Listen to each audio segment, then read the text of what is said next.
Bienvenue au podcast Upika, le podcast pour les geeks de sport, où est-ce qu'on geek sur le sport avec d'autres geeks de sport. Cette semaine, c'est un plaisir de recevoir Charles Ouimet, qui est un racefluencer. Okay, vous allez voir, je lui demande d'expliquer c'est quoi le terme racefluencer, qui est un terme qui s'est lui-même apposé, qui est en fait un mix entre un athlète vraiment de haut niveau en vélo de route et vélo de gravel, mais aussi un influenceur dans le même domaine. C'est vraiment intéressant de parler à Charles de ces deux aspects-là, puis comment conjointement on peut les mixer pour gagner sa vie, en fait. Ça revient à la question qu'on avait posée avec David Gagnon, je ne sais pas si vous vous rappelez, sur le concept d'athlète professionnel. C'est quoi un athlète professionnel? Un athlète professionnel, c'est pas nécessairement un athlète qui est le meilleur au monde, c'est un athlète qui réussit de faire du sport sa profession. Et Charles, c'est ça qu'il a fait.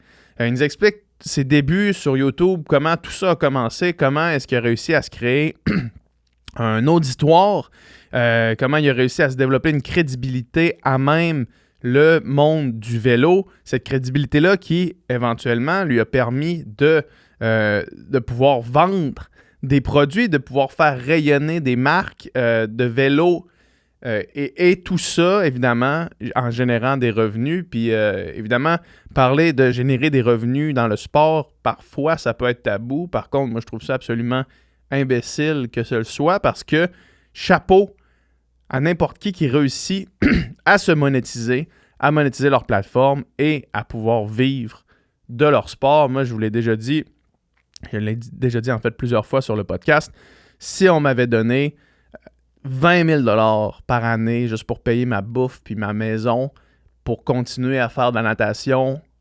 je serais encore en train d'en faire. J'en aurais fait jusqu'à ce qu'on m'enlève ce montant-là. Donc, chapeau à n'importe qui est capable de monétiser son sport. Bref, Charles, c'est vraiment super intéressant comme conversation. On parle de ça, mais on parle aussi plus spécifiquement du vélo parce qu'il a fait une série de vidéos sur YouTube qui s'appelle Quest for Speed, où est-ce qu'il va essayer, à travers ses vidéos, vous irez voir ça sur sa chaîne YouTube, où est-ce qu'il va essayer de maximiser sa vitesse sur son vélo, que ce soit par ses méthodes d'entraînement. Il a fait un test de lactate, entre autres, avec David Yecker, qui est déjà venu sur le podcast plusieurs fois, en changeant sa position, en allant dans un vélodrome pour tester la position d'aérodynamisme, en changeant ses vêtements pour voir quels vêtements étaient les plus aérodynamiques, en regardant tout son matériel sur le vélo, tout le gear comme tel, comment maximiser sa vitesse. Si ça vous intéresse, cette conversation-ci, évidemment, allez voir la chaîne YouTube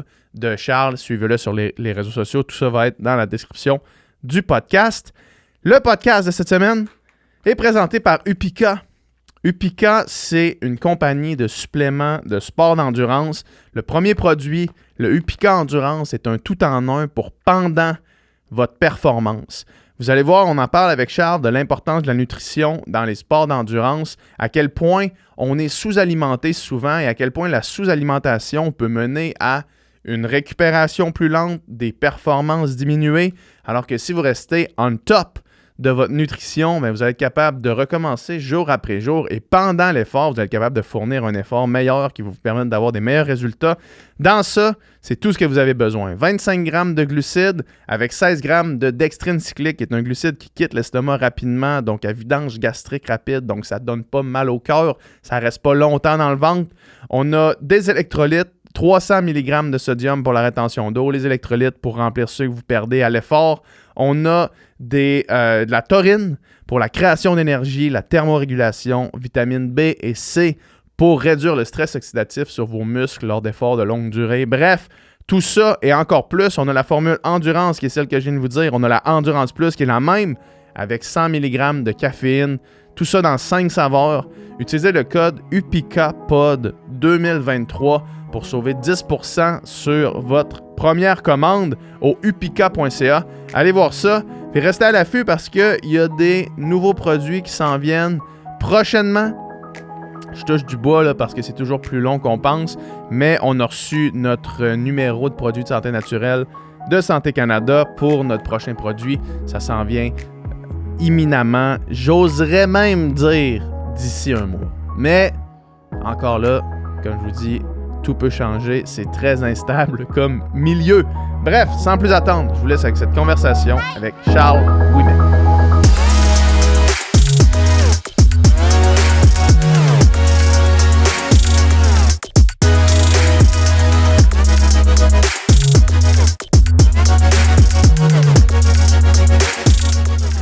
Salut, man.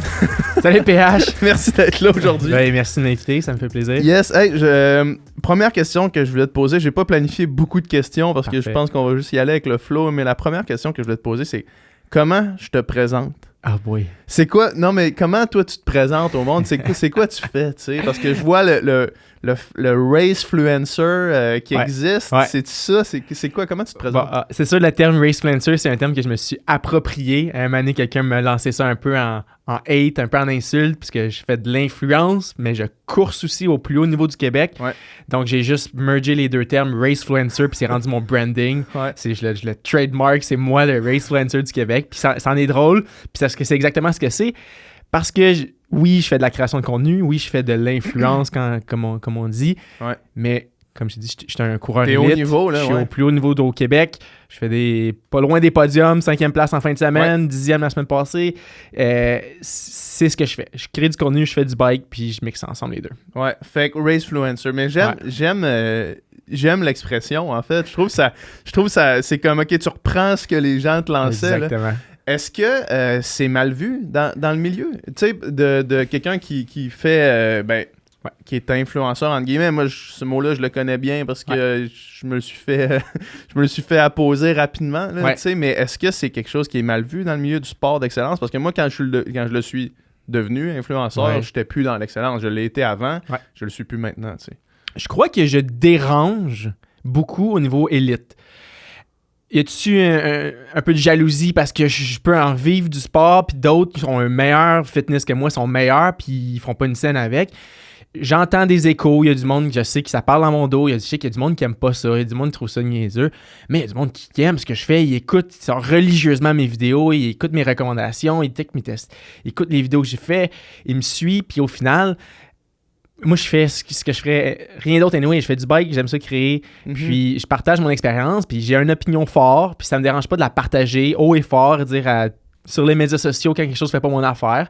Puis, comme c'est ça. Il y a du monde qui aime ça, il y a du monde qui aime pas ça, mais au final, je fais ce que je crois qui est mieux pour moi de pouvoir continuer à le faire, continuer à en vivre. Puis c'est d'en parler, d'utiliser les médias sociaux pour en faire un métier. Ben oui, exact. Puis écoute, on va tomber direct dans ça parce que ça m'intéresse beaucoup. On en parlait juste avant de commencer à enregistrer. Puis j'en ai parlé pour les auditeurs du Pika Podcast. Vous le savez, j'en ai déjà parlé, mais la définition, dans le fond, d'un athlète professionnel, tu sais, où est-ce que tu fais du sport ta profession, ça passe par plusieurs options, en fait. Mais dans des sports comme le vélo, à moins que tu sois sur une équipe professionnelle, l'autre option, c'est de faire ce que tu fais.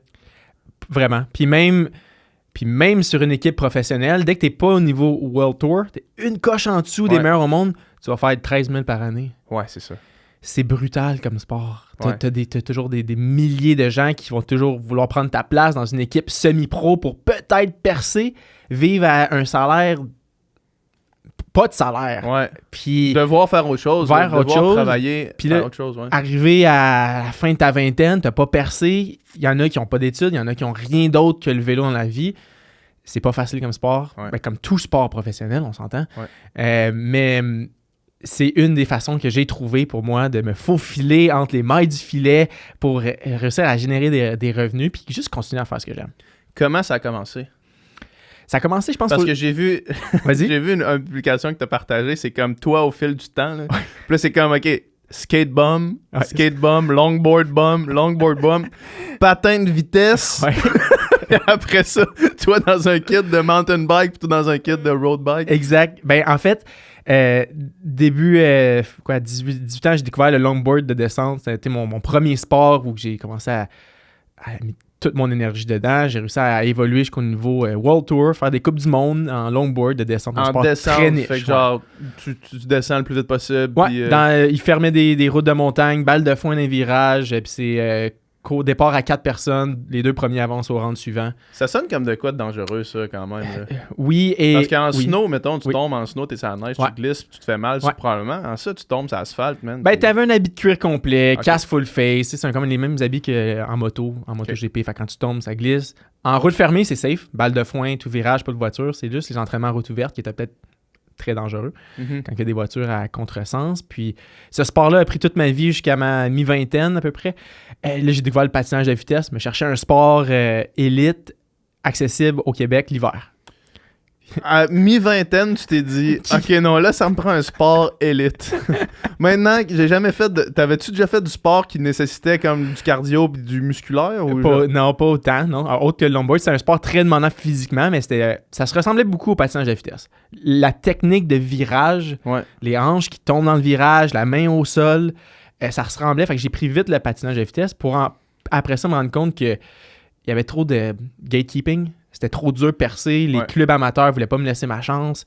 J'étais trop vieux. J'avais pas 14, 12, 13 ans. J'arrivais à 23, 4 ans. Puis t'es comme, c'est qui lui, le vieux has-been qui veut se mettre au patinage de vitesse à cet âge-là? C'est après que j'ai découvert le vélo.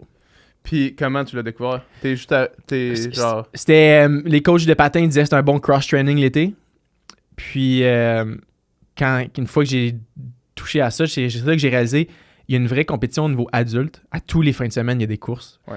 Je pense pas qu'il y a un autre sport adulte que tu peux pratiquer autant d'événements dans ton année, autant de courses. Il y a les courses à chaque fin de semaine, les mardis, les mercredis. C'est vraiment un sport complet au niveau adulte où que le niveau est super élevé au Québec. Tu vois, c'est impossible de se rendre au top. Donc, vraiment, beaucoup de compétition, puis c'est ce qui m'a attiré dans le sport. Toi, c'était la compétition que t'attirait plus que l'entraînement. Ouais, vraiment. J'ai toujours été un coureur, toujours voulu me dépasser, toujours voulu faire les podiums. Je suis né de même, I guess. C'est toujours aller à la recherche de la vitesse. Puis le vélo m'a offert ça. C'est vrai que le vélo, maintenant que tu le dis, j'avais jamais pensé à ça avant. C'est vrai que pour les... Il n'y a pas de sport comme ça pour les adultes. Non. Ou est-ce qu'il y a vraiment un réseau? Ou est-ce que l'âge est comme pas vraiment considéré? Là? Non. Puis t'as des catégories cadet, junior, femme, adulte, homme, senior. Puis après ça va maître 1, maître 2, maître 3. Il y a de la compétition pour toutes les personnes. Ouais. Puis tu peux t'entraîner quand tu veux. Il n'y a pas d'aréna, il n'y a pas d'horaire, il n'y a pas de restriction à ce niveau-là. C'est tu sors de chez vous, tu t'entraînes, puis il y a des courses à chaque fin de semaine. Ouais. Puis une fois que tu arrives là-dedans, dans le vélo, fin vingtaine, j'imagine? Ouais, à peu près vers 26, 27. Là, t'as quel âge? 29. Okay. Ah non, attends. Oh, un peu avant d'abord. Si j'ai 29, ça fait 5 ans.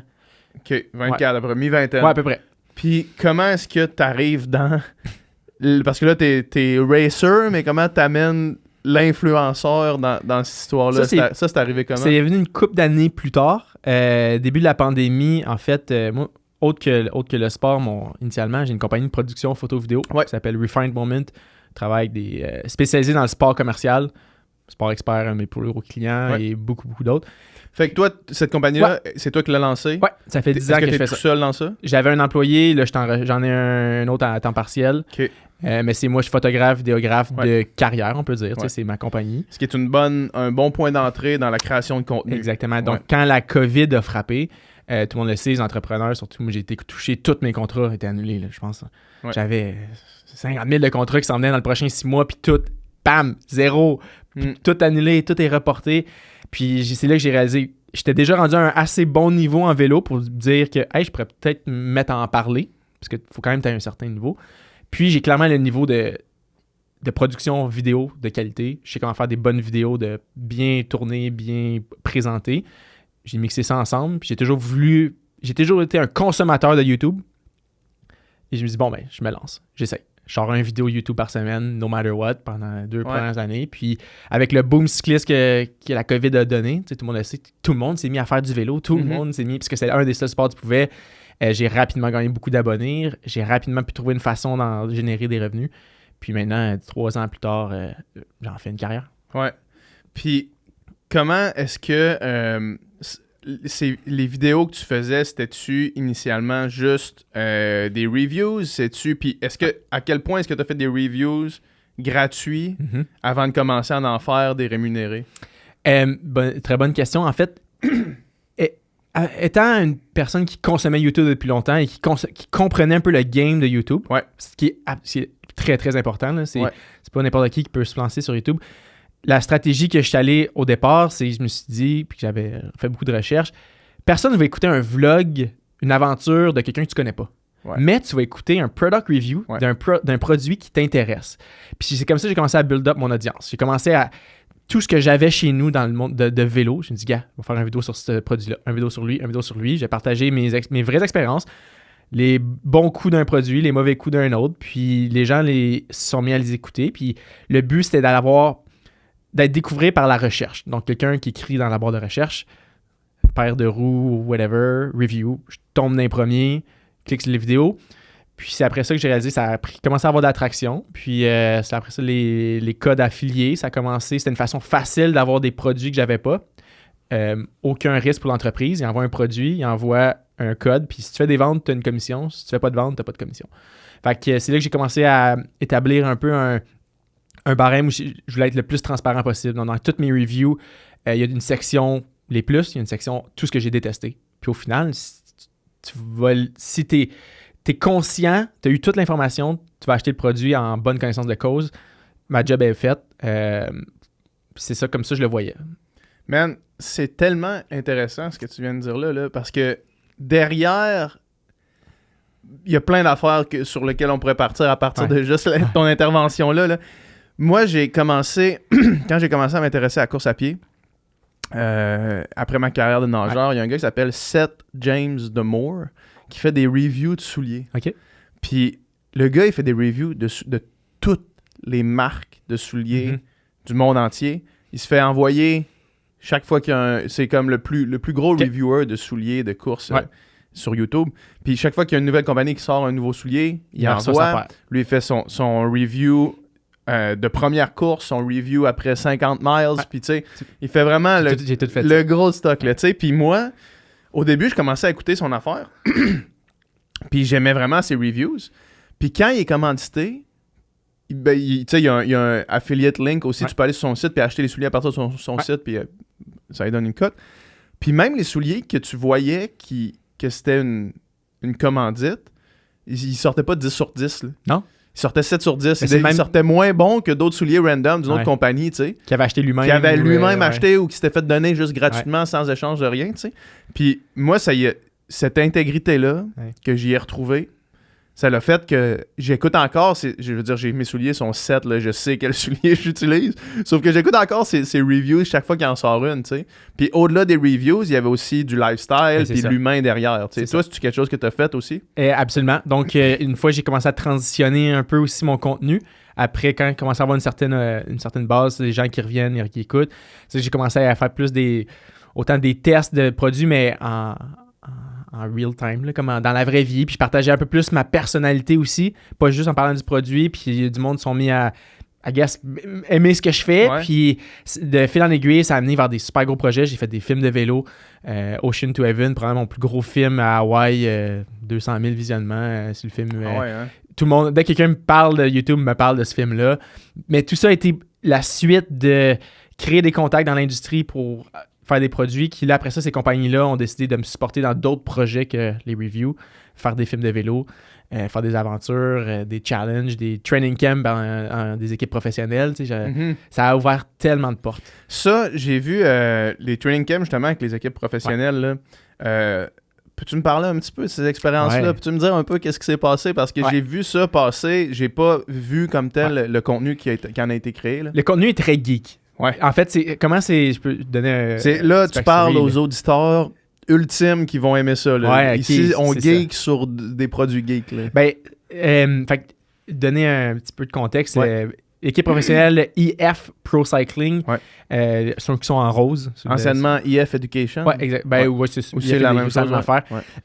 Ils ont une sous-entreprise qui s'appelle EF Coaching. Donc, ils utilisent un peu tous les mêmes assets, les mêmes... De l'équipe professionnelle. Donc, sur le camp d'entraînement de EF Coaching, c'était en même temps que le camp d'entraînement de l'équipe professionnelle. Donc, des gens très fortunés, parce que ça coûte très cher, ça coûtait, je pense, 10 000 € la semaine à être là pour un camp d'entraînement. Mais en même temps, dans le vélo, man, s'il y a une place qu'il y a de l'argent, c'est le vélo. Là, Puis, ça utilisait toutes les ressources de l'équipe professionnelle. Les masseurs, les mécaniques, les voitures, n'importe qui. On était au même hôtel que les pros. On avait des coachs de renommée internationale. On a passé une semaine avec eux. On faisait des drills d'entraînement, des drills de tactique. Chaque journée partait avec un séminaire vraiment intéressant sur comment apprendre à mieux grimper, aller plus vite, comment juste devenir un meilleur cycliste. Ouais. Puis cette opportunité-là est venue parce que ils ont vu mes vidéos sur YouTube, ils ont vu la valeur que ça pouvait apporter à leur compagnie de coaching, de partager autant de ressources à mon audience. Ouais. Ils m'ont invité, j'ai fait les vidéos, ils ont toutes été virales, 50 000 visionnements et plus, des milliers de commentaires sur « Wow, j'ai tellement appris quelque chose à travers tes vidéos » parce que c'était filmé vraiment POV, point of view, c'était juste moi et ma GoPro. Pas de grosse cam, pas de gros setup, d'audio, son, c'était juste moi et une GoPro. Filmé 5 jours de suite de camp d'entraînement, ramener ça à un contenu condensé. Puis les gens ont vraiment aimé. Man, c'est tellement hot, ça. Puis toi, l'expérience humaine derrière ça devait être fou. Est-ce qu'il y avait les riders, là, tu sais, Rigoberto Urán? J'ai roulé avec Urán. J'ai roulé avec La dernière journée, c'était comme la journée, comment on peut dire, gâterie, on peut dire. Fait qu'on est parti, le groupe de coaching avec... C'était tout le squad du Tour de France. Fait qu'il y avait j'ai roulé avec Carapaz, Urán, c'est vrai, il est rendu là. Cédépaz... j'ai oublié les autres, mais ils sont tous à ce niveau-là. Fait que j'ai roulé avec eux. Puis, étant le plus fort de ceux qui étaient au coaching, quand que les gars Walter se sont dit, bon, on roule plus fort, mais j'étais le seul qui restait avec eux. J'ai passé la journée avec eux. Dans le peloton avec Carapaz. Avec Carapaz. J'ai sauté Carapaz sur une petite drill de sprint. C'était incroyable. C'était une expérience que je vais garder en mémoire toute ma vie. Là. Mais c'est c'est hot qu'eux aient vu en ce que tu fais une valeur parce que c'est pas toutes les compagnies old school qui sont capables de voir ça, tu sais. Puis un des affaires que je parlais avec David, justement, avec David Gagnon qui est venu sur le podcast, ceux qui écoutent le podcast s'en rappellent peut-être, c'était qu'il y a beaucoup d'éducation à faire quand tu essaies de faire ta place puis de créer, tu sais la valeur que tu es capable d'ajouter, mais il faut quand même que tu l'expliques au brand, il faut que tu ailles les voir si jamais eux autres ils viennent, tu sais, s'il y a un brand que tu veux aller voir, probablement qu'au début c'était plus toi qui approchais, tu sais, de faire genre, hey, voici ce que je suis capable d'offrir, mais c'est cool qu'eux s'en rendent compte. Vraiment. C'était quoi ta stratégie pour justement les brands qu'il fallait que tu t'essayes de leur expliquer un peu, tu sais, de voir, hey man, moi, ce que je fais, ça pourrait vous aider, puis là, comment tu peux m'aider, man, t'es qui, kid, là? Ben, initialement, je pense que ça a tout commencé, c'est que ça... Au début, faut que tu pousses un peu sur les marques un peu obscures. Je veux dire, j'ai eu un très gros partenaire avec une marque qui s'appelait Winspace, qui était une compagnie chinoise direct to consumer, qui amenait un peu un produit de très haute qualité à un prix abordable. Donc, ça fitait bien. Eux, ils m'ont fait confiance dès le début. Ils m'ont dit, hey Charles, on aime tes photos de ta compagnie de production. On t'envoie un frame, on t'envoie des roues. Puis, j'avais même pas encore de chaîne YouTube officielle et tout. Puis ils m'ont donné un code promo, puis ils m'ont dit, tiens, partage ton code promo. Puis j'étais comme, j'ai jamais fait ça du code promo. Puis cette compagnie-là, ils m'ont fait confiance en premier parce qu'eux, étant chinois, il fallait qu'ils trouvent une façon d'avoir de la crédibilité en Amérique du Nord. Puis ça a l'air plate à dire, mais un homme blanc comme moi, élite, qui roule leurs produits, qui parle de leurs produits, a amené une super grande crédibilité. Puis 2 ans plus tard, je pense que j'ai généré pour plus d'1,5 million US de ventes avec ton code promo. C'est-tu le meilleur investissement de leur fucking vie? Puis c'est fou, là. C'est incroyable les chiffres que ça a amené. Ça m'a permis, littéralement, dès les quelques premiers mois, avec le boom cycliste, il n'y avait plus de stock en magasin. Ouais. Donc, acheter direct to consumer dans Chine, un produit budget, mais très, très, très haute qualité. C'était un super vendeur. Puis je voyais les commissions rentrer, j'en revenais pas, les montants mensuels. Ouais, parce que même, genre, peu importe là, comment on fait le calcul, là, peu importe c'était quoi ta cote sur le 1,5 million, là, on peut se dire que rapidement, t'as dû dire « Hey Chris, il y a de quoi faire. » C'est une vraie possibilité que je vive de ça pour de vrai. Ouais. Puis après, ça, c'est ce que ça a permis, c'est de bien prendre tout le data nécessaire, garder puis le présenter. C'est facile après d'aller voir une autre compagnie et me dire « Hey, j'ai généré tant pour cette compagnie-là, voulez-vous voir un produit? » Fait que là, c'était rendu facile d'avoir des produits, des nouveaux produits que le monde recherche. Puis j'ai fait un peu la formule avec plein d'autres brands. Puis au final, ça a fonctionné. Ouais. Jusqu'à ce que 2 ans plus tard, une compagnie Feld, j'ai signé un très gros contrat avec eux. Puis eux, ils ont vu tout ce que j'ai fait pour Winspace, puis on dit, aïe, ça, c'est ce qu'on a besoin. Puis ça a fonctionné pour eux, ça va encore plus fonctionner pour nous. Puis j'ai changé de Puis compagnie. évidemment, là, je vais pas te demander d'ouvrir tes livres, là, mais Feld, c'était-tu un contrat upfront? Ouais, c'est ça. Parce que je ne pouvais pas faire de commission parce qu'ils ont trop un gros réseau de distribution en boutique.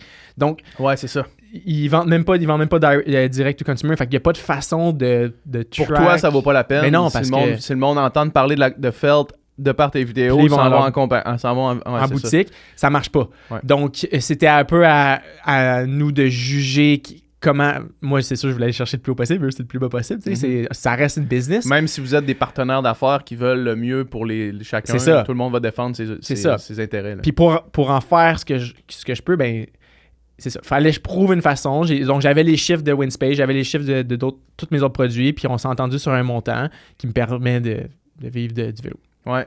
Mais tu sais, t'as quand même. C'est cool parce que moi, mettons, je le vois du point de vue de l'entreprise par ma compagnie Upica, tu sais. Puis les gens sont comme frileux parce que moi, j'ai pas de cash upfront à donner aux gens, tu sais, dans le sens, je suis un startup encore, je peux pas comme donner des contrats aux gens, sauf qu'en même temps, j'ai un système de référencement. Mais la plupart des athlètes qui me contactent pour vouloir que je collabore avec eux ou que je les sponsor, entre guillemets, sont comme frileux au référencement, tu sais, parce que j'imagine qu'ils voient pas la valeur qui pourrait en ressortir, tu sais. Sauf que moi, je peux pas Tu peux pas payer, tu sais, je peux mais- pas justifier de payer, puis après ça, c'est comme, mais montre-moi là. Ouais. Tu sais, montre-moi là que ça vaut ce que tu me demanderais, sinon, tu sais. Puis il y en a qui veulent sauter ces étapes-là, mais le fait que ce que tu dis là, de faire, ah non, mais moi, j'ai commencé par des référencements, là, tu sais, puis ça fait du sens. Parce que pour les compagnies, sinon, le risque est bien trop grand. Ben oui, là, tu sais. absolument. Puis après ça, tu vas jouer dans, tu sais, en tout cas, là, moi, ça, c'est une autre affaire au niveau de l'entrepreneuriat, mais moi, sortir 1000$ de mon cash flow, ça risque de me rendre backorder à m'amener parce que faut que tu roules, puis ton roulement, puis c'est genre ton inventaire, puis tout, puis tu peux pas te le permettre, tandis que des commissions, c'est pas mal plus facile. Là. Ben oui, puis c'est ça. Je pense qu'il y a beaucoup de gens qui essaient tout le temps d'avoir plus de produits gratuits, puis au final, c'est parce qu'ils veulent sauver de l'argent, mais il faut que le monde comprenne que si une compagnie fait pas... Si en donne, c'est parce qu'ils veulent un retour. C'est Si ça, t'es pas exact. capable de prouver un retour, why? Pourquoi? À moins que tu sois Gatorade, mettons. Oui, Tu sais, à moins que tu sois des compagnies, des multinationales qui, eux, ont comme... Ben là, moi, on a un budget X à donner en produit, puis si on le donne pas, on le perd l'année prochaine. Fait que là, ils font juste le... Tu sais, C'est vrai. mais c'est pas la vérité. C'est pas la vérité pour des compagnies. Tu sais, je veux dire, Feld, c'est sûrement gros, mais c'est probablement pas encore international. Tu sais, ou peut-être qu'ils le sont. Je connais pas assez le vélo, là, mais dans le sens... Ils ont été achetés par la marque de moto KTM. OK, ouais. KTM, Husqvarna, GasGas, un gros conglomérat de 5000 employés. Fait que c'est OK, rendu... fait que là, ils sont corrects, là. Ils sont corrects. C'est ce qui explique l'investissement dans Feld, mais Ouais. oui, c'est gros. T'as fait la série, on en parlait, c'est Quest for Speed. Ouais, Quest for Speed. Je trouve ça vraiment intéressant. Moi, je suis Lionel Sanders, tu sais, le triathlète sur YouTube. Puis ce que je trouve le plus intéressant dans sa démarche, c'est qu'il montre toutes les étapes qu'il fait vers essayer de s'améliorer, tu sais, essayer d'améliorer X ou Y affaires, essayer de prendre le lactate pour essayer d'amener ça dans son training, puis essayer toutes ces affaires-là, puis il le fait devant nous, tu sais. Puis on voit à tort ou à raison ses performances être Qu'est-ce qui marche, plus qu'est-ce ou qui moins marche pas, bonnes, ouais. tu sais. Puis, mais ça rend ça super intéressant. Puis toi, la série Quest for Speed, comment ça t'est venu? Puis parlons-en plus longuement pour les geeks qui nous écoutent, qui voudraient peut-être maximiser leur vitesse. Ouais, ben Quest for Speed est parti de la suite du succès de IF. Ouais. Donc IF, je pense qu'une des raisons pourquoi ça a fonctionné, cette série-là, c'est que c'était vraiment... Je l'ai faite en mode télé-réalité. Fait qu'il y avait un intro qui fait un tease pour le reste, puis après chaque épisode, chaque journée, t'avais le teaser du lendemain, puis là tu revenais la semaine prochaine. Fait que je l'ai fait en série, comme n'importe quelle bonne série, à nouveau.ca, là, comme Survivor, là, tu sais, tu comprends? Puis fait que ça avait vraiment bien fonctionné. Je me suis dit, je vais essayer de reproduire ça, mais dans un autre setting. Fait que Quest for Speed était C'était comme un peu le lancement de mon partenariat avec Felt. Felt, eux, sont all about la vitesse. Leur slogan, c'est Felt is fast. Ouais. Eux, ils voulaient que je partage mon éducation, mon apprentissage. Puis je me suis dit, bon, ben, on va refaire une série, on va bien la produire. Je vais engager j'avais mon employé Guillaume, on a tout vraiment bien filmé, bien monté. Puis c'était vraiment un peu repartir de la base. Fait que chaque épisode était une étape vers devenir plus vite. Donc, la première, on commence par un bike fitting. Donc, là, avec Guillaume de Physio Vélo à Longueuil. Après ça, deuxième, on est allé avec Andreas, un des meilleurs mécaniciens à Montréal. On a parlé d'optimisation d'équipement, des bearings, de ci, de ça, comment rendre le vélo encore plus vite juste par la mécanique. Mm-hmm. J'ai aussi comprendre qu'est-ce qui ralentit ton vélo aussi. C'est toutes des questions que j'étais allé chercher, puis c'était des choses que je voulais savoir et que je partage avec tout le monde. Exact, c'est ça. C'est ta curiosité Exact. à toi en premier Ouais. et le moteur derrière la série Ouais. qui fait qu'il y a d'autres mondes comme toi. Si C'est toi, ça. ça t'intéresse, Ben, ça intéresse d'autres mondes. Exactement. Puis épisode 3 avec David Gacker qui est venu sur le podcast, on a fait un test Ouais. de lactate Ouais. où que là, j'ai pu comprendre un peu mon style ou ma physionomie cycliste. Puis ça m'a donné vraiment un gros insight sur comment m'entraîner mieux, Ouais. sur comment aller plus vite, comment mieux récupérer. Donc ce test de lactate-là, je pense que c'était mon épisode le préféré où j'ai le plus appris. Moi, je l'ai fait avec David, le test de lactate, Ouais. puis c'est un game changer. Ouais. C'est littéralement un game changer. Surtout d'avoir après ça David qui peut te l'expliquer comme Ouais. du monde. Tu sais, quelqu'un de qualifié comme ça, tu fais ton test de lactate chez vous, puis tu sais pas comment l'interpréter, Ouais. c'est une autre game, là. Mais moi, ça a tout changé sur comment je m'entraîne, vraiment, là, tu sais. Enlever la zone grise, là. Ouais, exact. Carrément ça, Ouais. là. Puis je pense que puis avec l'information que David m'a donnée, je me suis entraîné depuis les derniers 3 mois d'une certaine façon que j'aurais peut-être pas fait nécessairement. Puis là, j'ai mes meilleurs résultats à vie en ce moment. Ouais. À cause de l'information, le knowledge que je suis allé chercher dans le Quest for Speed. Et après ça, pour terminer avec le 4e épisode où on était au Vélodrome de Bromont, donc Ouais. un environnement fermé où on peut calculer et contrôler l'aérodynamisme. Donc on a fait plein de tests juste en changeant les tissus, changeant les matériaux, la position sur le dessus des hoods en mode sphinx, d'un drop, combien de pourcentage change en fonction de le CDA, c'est le coefficient de drag. Donc, on est allé chercher vraiment des données super précises où que j'ai vraiment trouvé qu'est-ce qui est plus vite pour moi, quelle position, quel linge, quel casque. Puis cet épisode-là était aussi autant intéressant pour comment apprendre à aller plus vite. Ouais. Je voyais que... check, prenons chacun des affaires. J'ai des questions sur Ouais. tous ces trucs-là. Là. Quand on parle de mécanique, là, Ouais. de vélo, là, moi, mon vélo, il va être prêt cette semaine. J'ai Ok. un vélo Lou Garneau qui s'en vient. Là. Ok. Je me suis fait rapprocher par Lou Garneau pour faire un vélo custom Upica, là, aux couleurs de Upica. Cool. Fait qu'il flash vraiment Cool. beaucoup. Mais là, je vais commencer à geeker dans le vélo plus que je l'étais. Je Bon. connais Ouais. absolument rien pour l'instant. Ouais. Mais la mécanique en vélo. Ouais. J'ai vu ta vidéo où est-ce que tu fais juste tourner la pédale, puis la roue tourne pendant à peu près 1 minute 30 sans arrêt, là, tu sais, Ouais. puis même qu'elle semble par bout accélérer, là, comme de quoi qui est quasiment incompréhensible. Y a-tu une limite de doping mécanique? C'est où cette limite-là? Parce qu'en natation, quand je nageais, Ouais. à un moment donné, on est allé over the line. là. Tu sais, à un moment donné, en 2008-2009, il y a eu des maillots 100% en polyuréthane qui sont sortis. Après les championnats du monde en 2009, la FINA a fait « OK, non, on recule, on met des législations, genoux, nombril, la longueur maximale, puis pas le droit d'avoir du polyuréthane sur le saut. » Et on est allé trop loin. tu sais. Mhm.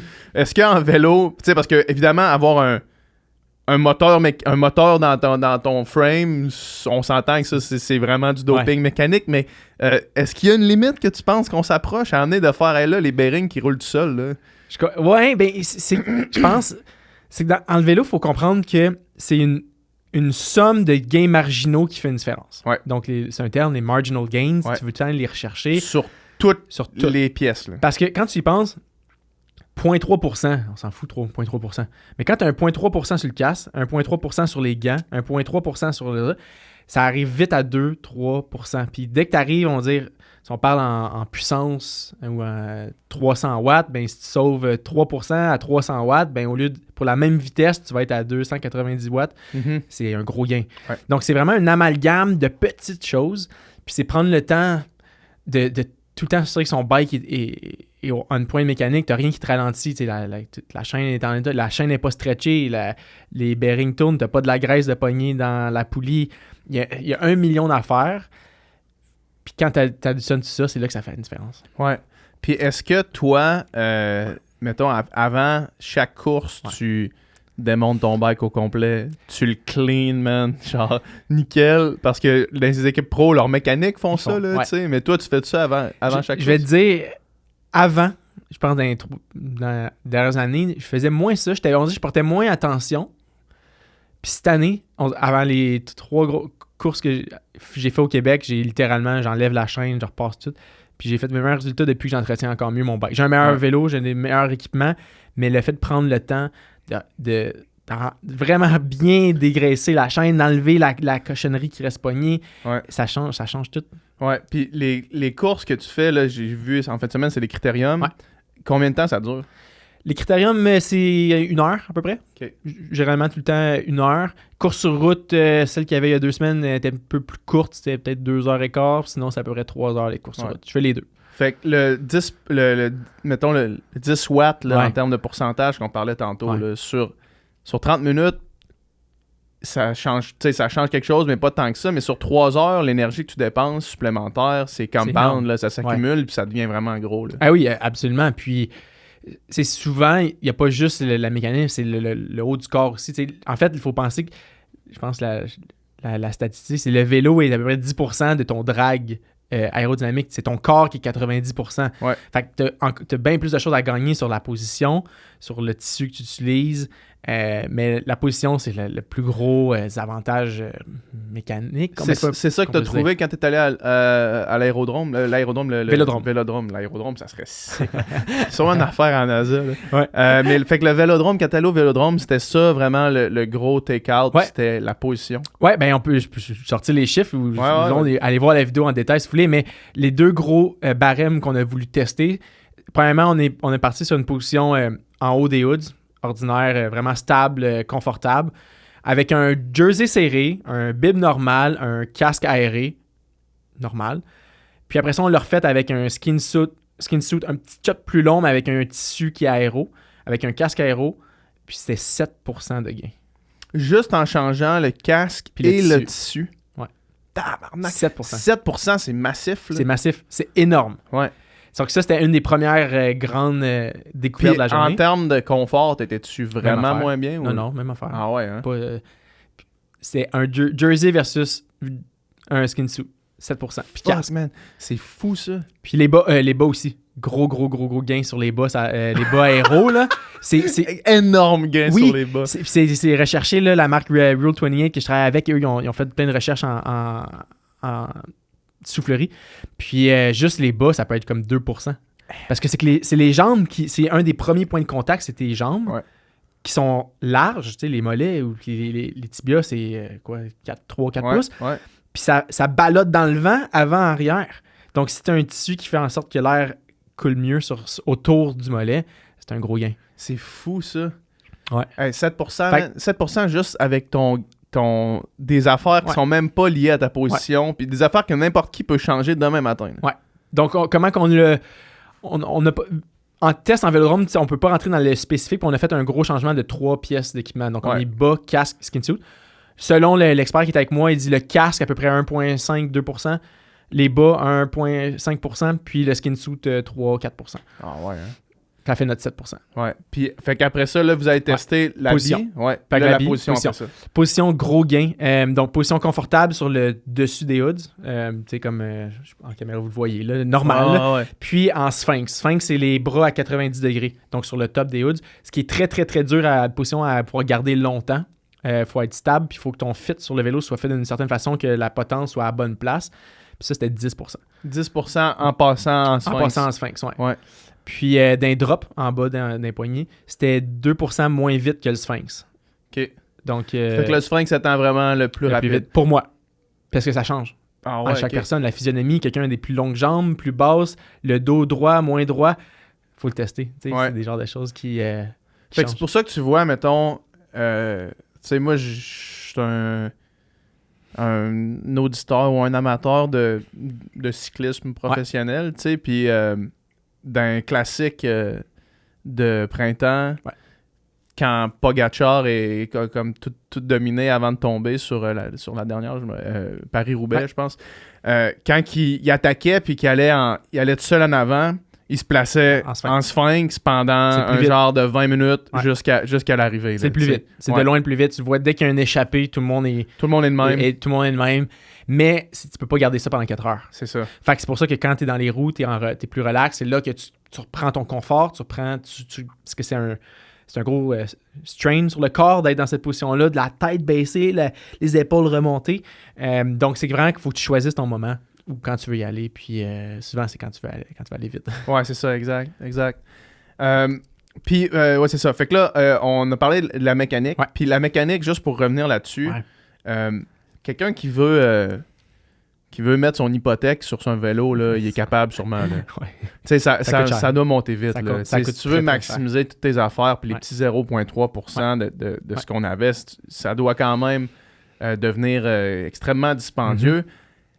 J'imagine qu'il y a comme il y a un ratio de comme là, ces virgules-là, là, à moins que tu sois vraiment dans le top. Ouais. Toi, tu le fais parce que t'aimes ça t'intéresse, puis tu sais, c'est comme la quête vers la vitesse. Mais à amener, j'imagine que le monde, ils se disent là, c'est assez, là, mettre C'est sûr, ça peut, mon fonds de pension ça dans peut un coûter vélo. Là. une fortune. Puis surtout quand on roule en route ou en critérium, tu peux cracher ton bike n'importe quand. C'est Donc, ça. un terme qu'on dit, c'est race what you can replace. Donc, si tu as un bike à 15 000, mais tu peux pas racheter un autre bike à 15 000 le lendemain que tu l'as craché, tu devrais pas. Race what you can replace. Ouais. Bon, c'est vrai. En triathlon, c'est peut-être un peu moins pire. Ça arrive moins souvent, des crashs. Ouais. Parce que t'as pas d'autres gens trop autour de toi. Ou des fois, c'est pas de ta faute, un crash. Mais en même temps, ça peut arriver en entraînement, une voiture, une piste cyclable, un piéton qui traverse. Race what we can replace. Mais Ouais. oui, ça coûte très cher. C'est quoi le point de non... le point de la valeur Ouais. pour aller chercher le max de performance? Dur à dire, j'imagine. Au moins, au moins un bike à 5000. Là. Au moins, Ouais. pour avoir quelque chose de correct, rapide, confortable. Mais ça se trouve des deals à 3-4 000, un bike usagé Ouais. qui peut aller aussi vite. Mais ton plus gros gain va être ton entraînement. Ben oui, c'est ça. Puis, tu sais, je veux dire, moi, je peux sauter n'importe qui avec un bike à 1000$ C'est ça. versus mon bike à 15 000. tu sais. Ouais, tu serais meilleur que moi, même si moi, j'étais en contre-la-montre, puis toi, t'étais en Bixi. Ouais. là. Eh ben, c'est drôle à dire, mais toi, je te demandais, avec ton vélo Garneau, c'est un vélo de tri ou un vélo de route qu'ils vont avoir? Vélo de route. Bonne chose. Ouais. De commencer vraiment. Ouais, ben là, moi, mon idée, c'était... tu sais, quand ils m'ont approché, j'avais vraiment aucune idée, là. Ouais.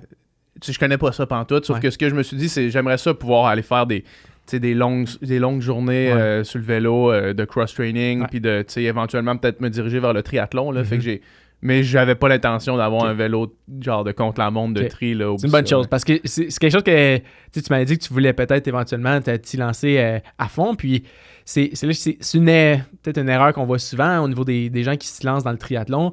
Ils s'achètent tout de suite un bike avec des barres, puis ils pensent qu'ils vont plus vite, mais ils vont moins vite parce que à cause de la position agressive ou basse, c'est dur de générer une plus grande puissance. Ouais. J'irais plus vite sur mon bike de route que 90% des triathlètes amateurs. Ouais, sur un bike de contre-la-montre, c'est Parce ça. que, pas nécessairement à cause du fitness, c'est qu'à cause c'est de s'entraîner à aller rapidement avant sur un vélo de route, avant d'aller Ouais. sur un bike de tri. Parce que la position va faire en sorte que tu peux pas générer une grande puissance. Ah ouais, OK. Parce que quand tu es penché par en avant, ça ferme un terme, là, le hip angle. Tu connais un peu ça? Ben, Ok. je La- suis l'angle- capable de comprendre l'angle- qu'est-ce que ça doit vouloir c'est ça, dire. fait que plus l'angle de la jambe est fermé, le hip, Plus c'est difficile d'aller générer de la puissance. exactement. Ouais, Donc, quand ça fait t'es, du sens. puis moins tu es flexible, le moins tu peux générer de la force dans cette position-là. Mhm. Donc, faut vraiment aller chercher les deux. C'est avant d'avoir la puissance, être capable de la garder constant longtemps. Puis après ça, penser à optimiser l'aéro d'un bord. Ouais, puis on s'entend que rendu là, tu sais, faut que tu sois quand même, pour que ça fasse la vraie différence, faut que tu sois dans les élites. Puis, tu sais, moi, quand je vois, mettons, des masters buster 15 000$ sur leur bike, c'est un esti de hobby, là, on s'entend, là. Oui. Tu sais, ça commence à être genre, faut que tu sais, c'est un bon voyage à chaque 3 mois dans une année, là, tu sais. C'est incroyable comment ça peut coûter cher. Ouais. Puis parlons d'entraînement, en Ouais. fait, justement, parce que là, mettons qu'on reprend le test lactique avec David Yecker, là. tes trainings ressemblent à quoi? Parce que là, tu t'entraînes, tu te dis, pour un critérium, j'imagine que c'est quasiment des bursts de vitesse vraiment intenses, très souvent. Ouais. En peloton, après ça, des road race, c'est plus endurance zone 1, puis genre, finalement, un sprint final. Tes trainings ressemblent à quoi? Puis est-ce que tu essaies d'être comme généraliste ou bien tu essaies d'être spécifique un peu? C'est dur parce que il y a tellement d'approches différentes, de philosophies différentes d'entraînement.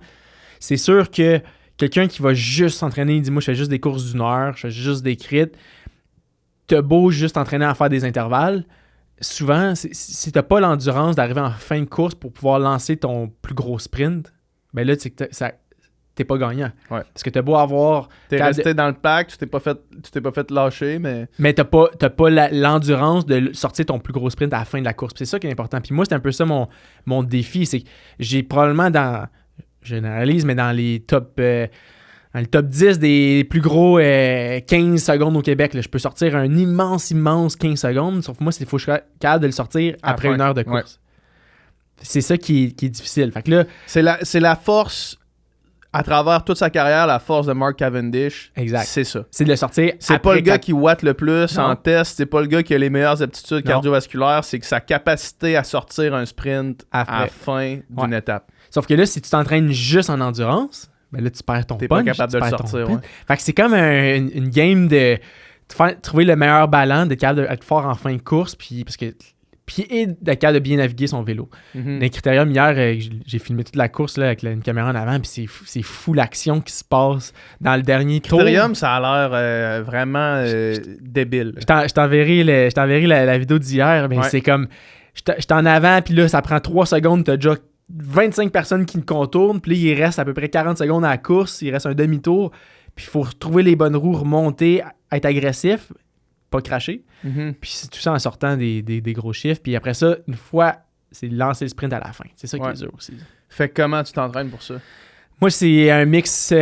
Tout ce qui était. Mois de mars, je l'ai appelé le Zone 2 March. Où littéralement, j'ai pas fait au-dessus de 300 watts. Sur un mois de mars. Zone 2 sur un système à 5 zones. Ouais, exact, 5 zones. Donc moi, je suis resté... sur la zone 1 pour ceux qui utilisent un système à 3 zones.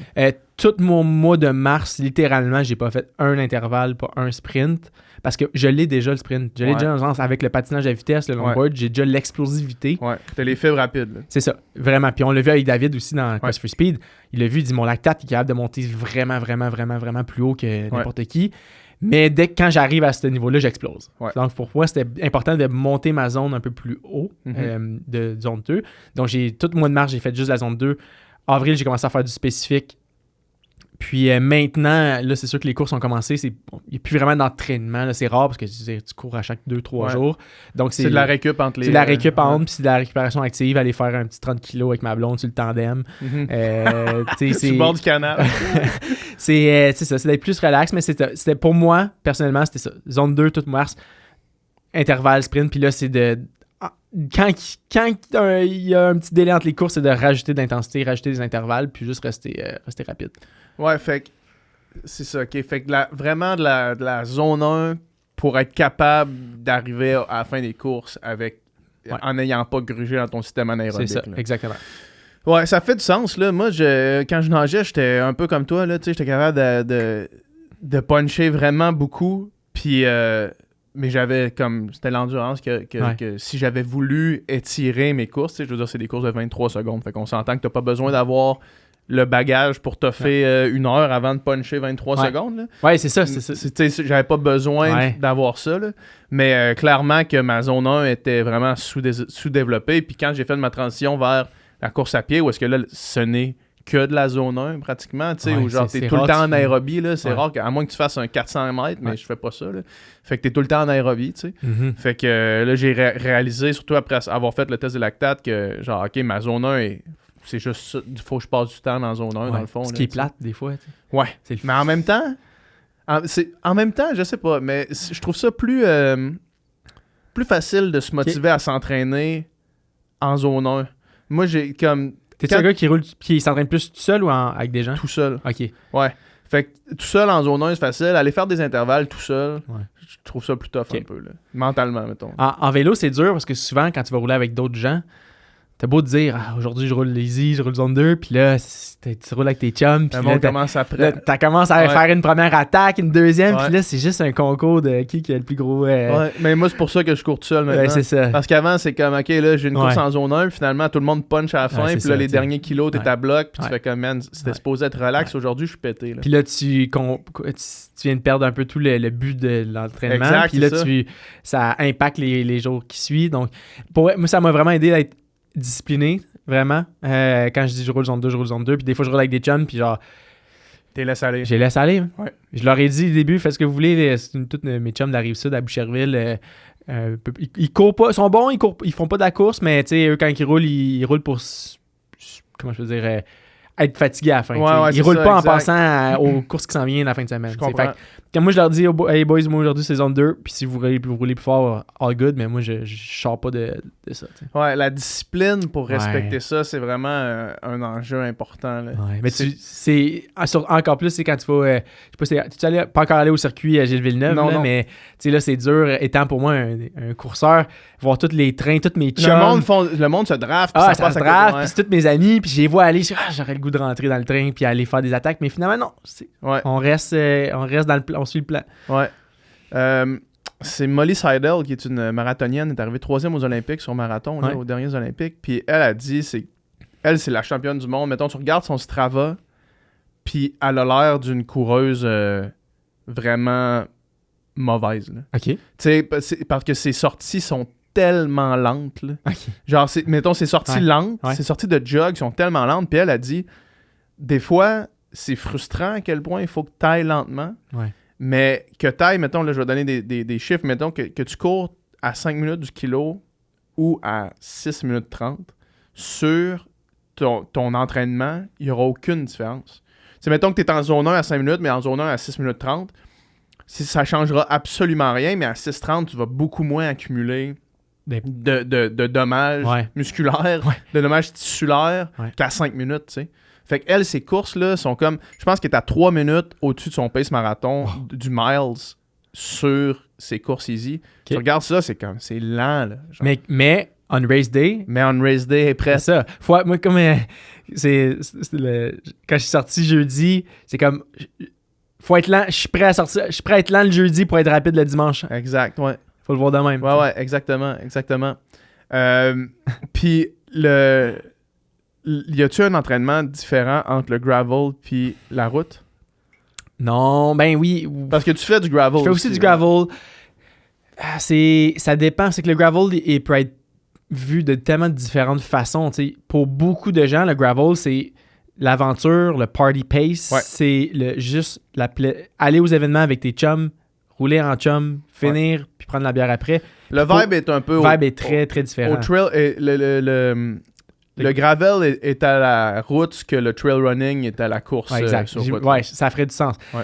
Puis t'as une faible partie des gens qui vont aux événements de gravel qui sont là pour la gagner. Ouais. Donc, tu sais, si je pense à un des plus gros événements, on bound 4000 participants, t'as juste 100 personnes qui sont des vrais contenders Faire pour la du top gagner. 10, là, du faire monde qui top veut faire 10. du top 10. Ouais. T'en as peut-être 500 qui vont pour se pousser, puis les Ouais. 3500 autres, eux, c'est on fait la course. C'est ça, exact. Ouais. Donc, est-ce qu'il y a un entraînement spécifique? Il faudrait que tu parles à mon chum Adam Roberge, qui est top en gravel au monde en ce moment.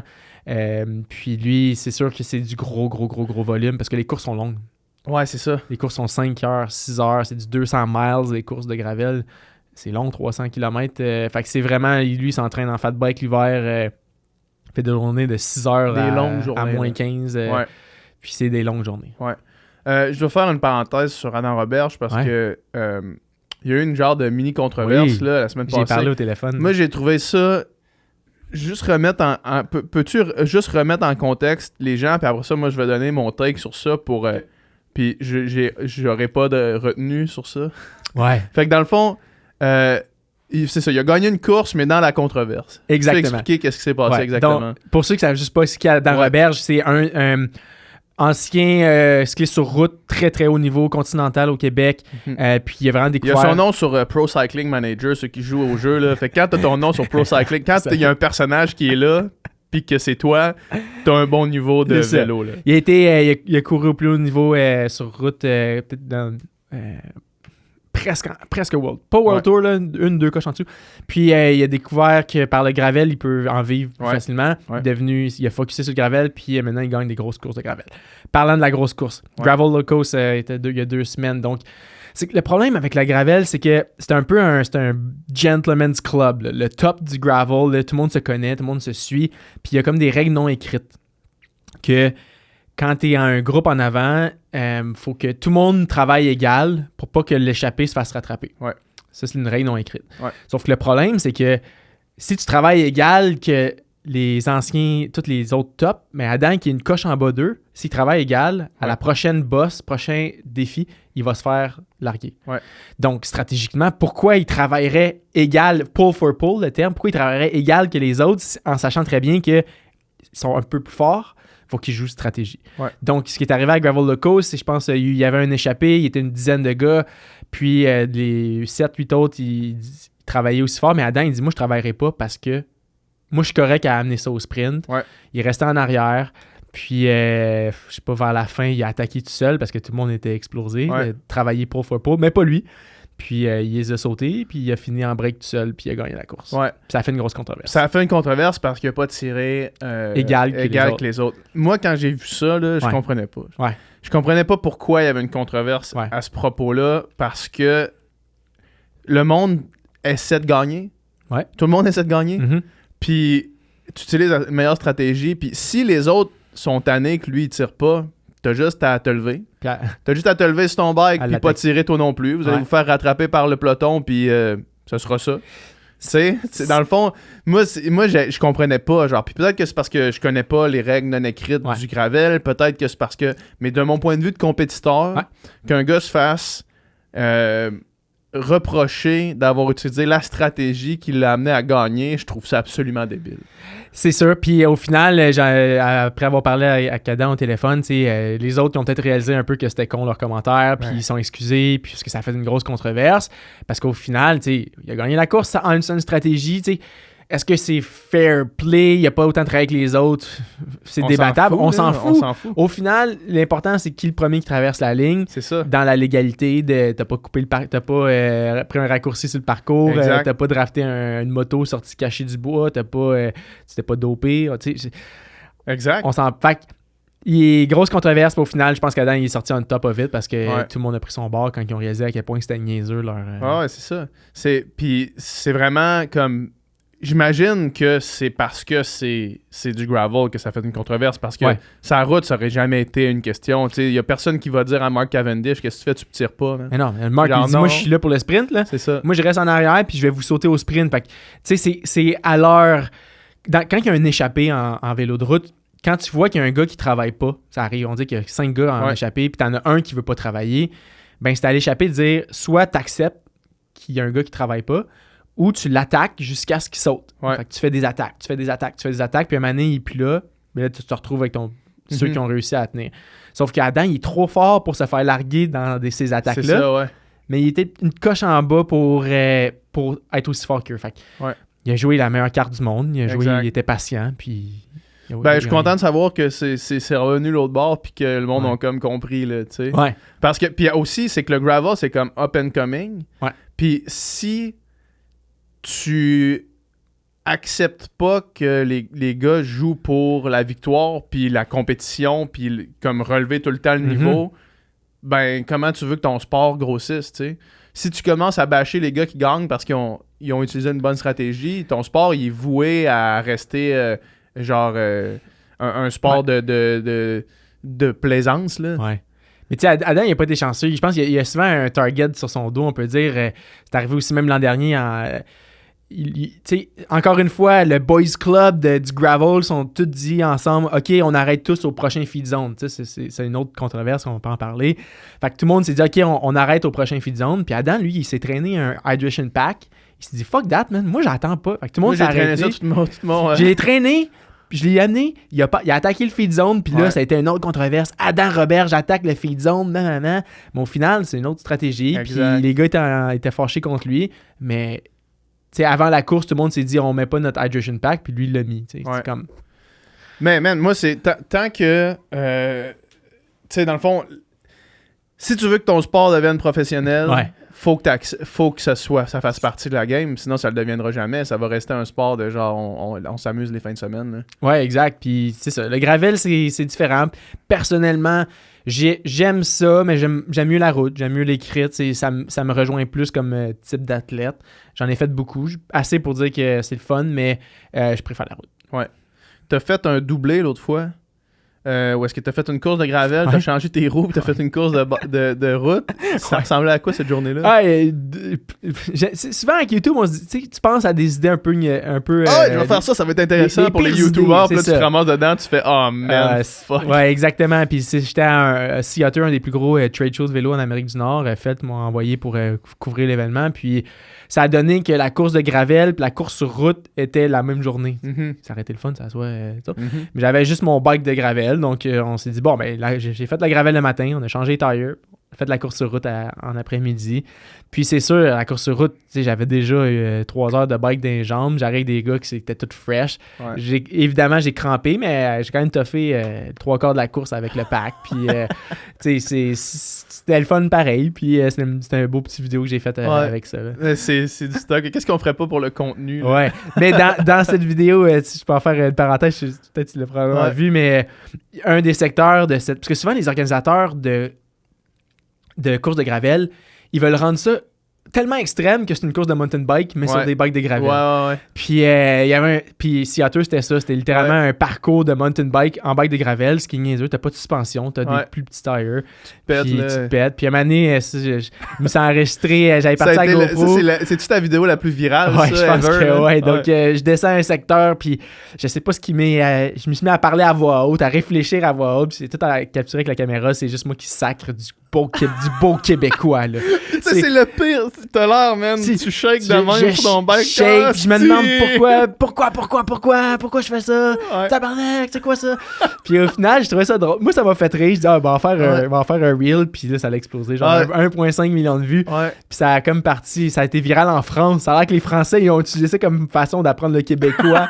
Comment sacrer comme du monde, tu sais. C'était super drôle. Puis il y a eu une autre controverse, c'est que j'ai utilisé le terme French Canadian. Puis il y a du monde qui dit c'est Québécois versus French Canadian.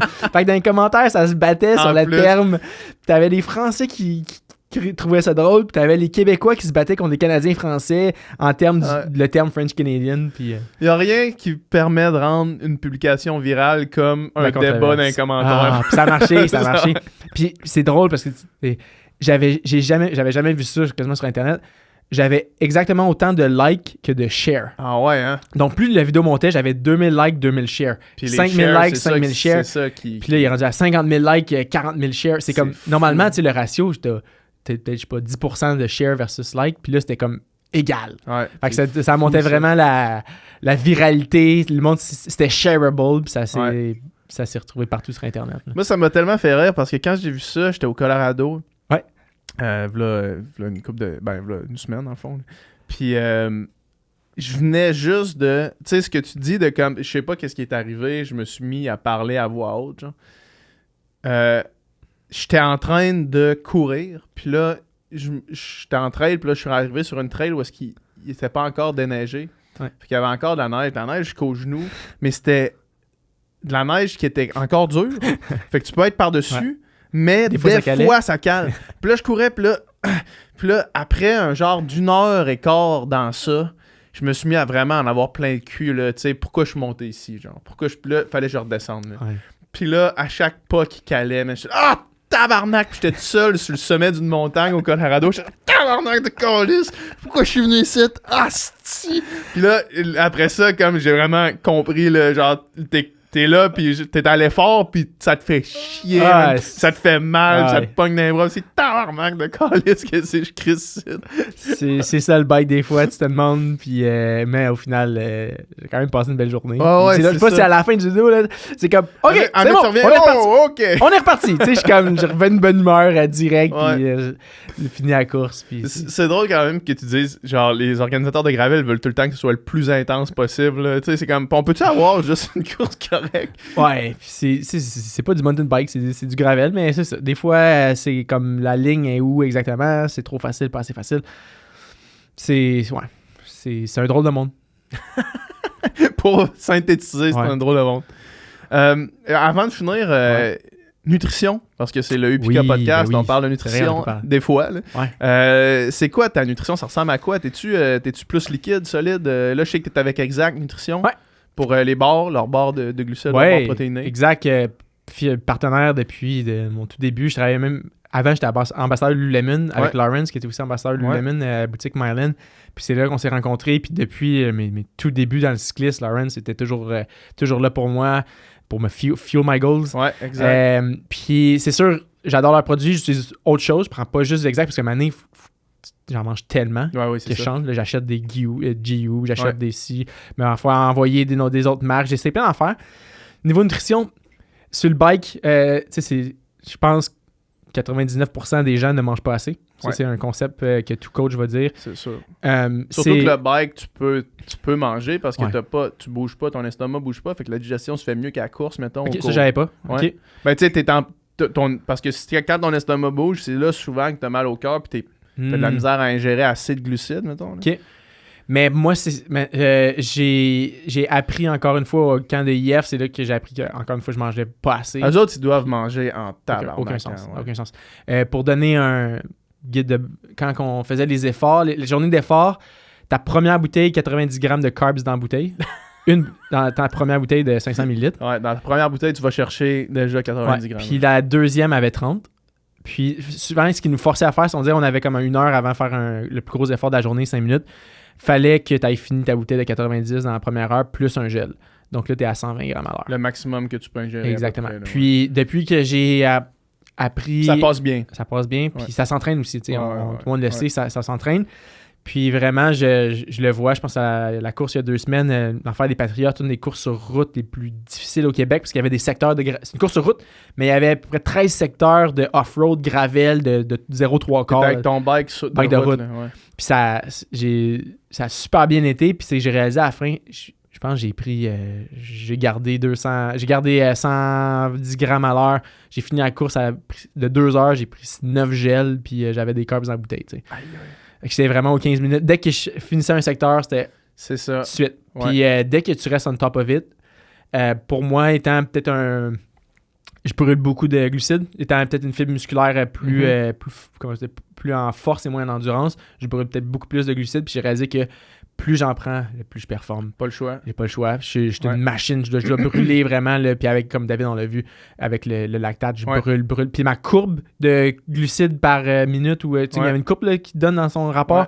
Puis ça m'a vraiment donné un insight comme wow, j'en brûle plus. C'est juste sur ça que tu fonctionnes. Tu sais, mettons, dépasser là, le premier seuil, t'es quasiment juste sur des glucides. Le monde, il sous-estime vraiment ça. Puis dans la bouteille, oui, je suis rendu un gros fan de Drink Mix.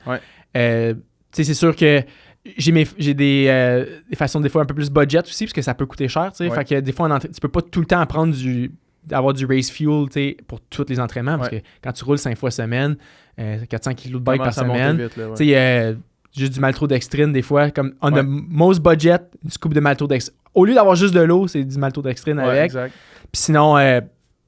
comme ton produit, là, puis que j'ai très hâte d'essayer d'ailleurs.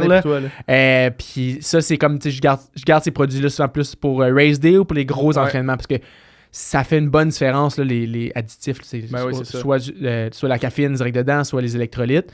Mais oui, boire juste de l'eau, t'es pas en performance. T'es pas en performance. Puis il faut manger tout en plus qu'on pense. Puis souvent aussi, faut penser faut que tu manges pour ton lendemain. Ouais, exact. Ce que le monde oublie. Fait que souvent, comme... Moi, ma nutrition, pendant mes efforts, même quand je fais des 1 heure, puis tu sais, évidemment, Upika, c'est ma compagnie, fait que je le paye pas cher, là, mon drink mix à moi, là, tu sais. Puis, même quand je vais faire 1 heure, je le prends. Ben oui. Pas parce que j'ai plus d'énergie après 45 minutes, mais parce que le lendemain, l'impact est quasiment aussi grand quand tu vides pas tes réserves de glycogène pour le lendemain, pour ta récupération. Tu veux les remplir avant, pendant et après. Exact. Pour le après, je suis quand même un gros fan de la protéine. Souvent, ma règle de base personnelle que j'ai découvert qui marche, c'est par tranche de 50 km de vélo dans une ride, c'est une scoop de protéine direct après. Donc, si je fais un 100, 2 scoops dans un Si je fais 150, 3 scoops. Ça, c'était à IF aussi, que j'ai appris, qui ont donné ça comme truc, puis ça marche super bien. Parce que, encore une fois, il faut que tu fuels pour le lendemain. Exact. Puis si tu veux performer longtemps dans ton année, il faut que tu manges. Puis si tu veux performer, il faut que tu manges. J'écoutais Lance Armstrong qui parlait de... Tu sais, ils ont leur podcast qui s'appelle... The Move. Ouais. The Move Podcast qui parle pendant pendant toutes les courses, puis ils font surtout pendant le Tour de France, là. Puis lui, il parlait de quand il était sur le Tour de France, dans le fond, il disait de la seconde que tu finis jusqu'au moment où est-ce que tu dors, chaque moment libre est à manger. Genre. Ouais. Tu vas juste manger.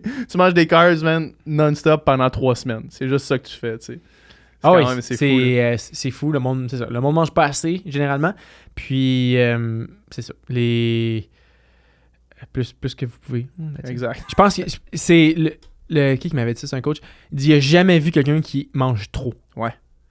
Ben, David Yeckard, il est en train de tester ça, justement, là, tu sais, puis je veux le recevoir pour venir parler de ça. C'est la disponibilité énergétique, puis lui, ce qu'il explique, c'est que plus tu manges, puis il y a comme un seuil de ce que tu devrais viser en termes de carbs pour manger, puis c'est d'habituer ton corps à en brûler autant.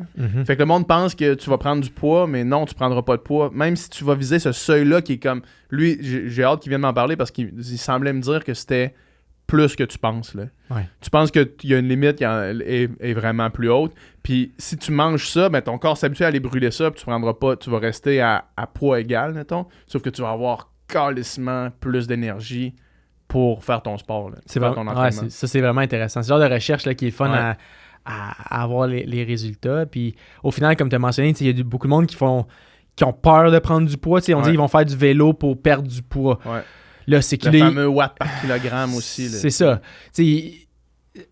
Autant au niveau amateur, on dit quelqu'un qui veut juste pratiquer le vélo, puis il va partir pour 75 kilos avec une petite barre, je sais pas moi, une Valmorin. C'est pas assez. Ouais, c'est pas Parce assez. que tu vas bunker, puis là, si tu bunkes, ben là, tu vas être fatigué pour le reste des prochains jours, puis tu vas juste comme... C'est une pente descendante, puis tu vas pas pouvoir perdre le poids que tu veux parce que t'es pas capable de performer. Exactement, c'est ça. Fait que c'est... Ouais. Très cool, man. Merci beaucoup du temps. C'était super intéressant. Plaisir. Puis, on va te recevoir encore, c'est sûr. N'importe quand. Ça va te tenter. Ben oui, mais en premier, on ira rouler en bike. Là, oui, aussitôt que j'ai mon bike. Ouais. Avec ton bike, tu m'écris, on se fera une petite... on va te montrer comment ça avance en vélo. Excellent. Parfait, merci, man. Merci, Pierre. Yes.